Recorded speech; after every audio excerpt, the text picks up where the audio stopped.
Successful ആവണമെന്നുണ്ടെങ്കിൽ രാവിലെ നേരത്തെ എണീക്കണം, meditate ചെയ്യണം, കോൾഡ് ഷവർ എടുക്കണം, ഇന്റർമീഡിയറ്റ് ഫാസ്റ്റിംഗ് ചെയ്യണം, മോർണിംഗ് വാക്ക് ചെയ്യണം, ജേർണൽ ചെയ്യണം, നോൺ ഫിക്ഷൻ റീഡ് ചെയ്യണം. ഇങ്ങനെ കുറേ സംഭവങ്ങൾ. ആക്ച്വലി സക്സസ്ഫുൾ ആവണമെന്നുണ്ടെങ്കിൽ ഈ സംഭവത്തിൻ്റെയൊക്കെ ആവശ്യമുണ്ടോ? My honest answer is no.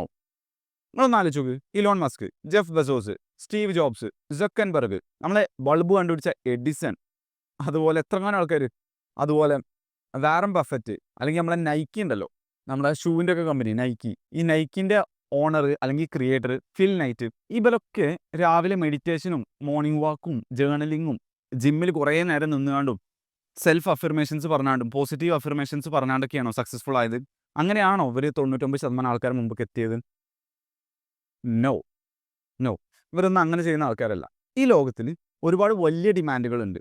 ആ വലിയ ഡിമാൻഡുകൾ സപ്ലൈ ചെയ്യാൻ ആരുമില്ലാത്ത സമയത്ത് അത് സപ്ലൈ ചെയ്യാൻ കഴിയുന്നവർ രക്ഷപ്പെടും.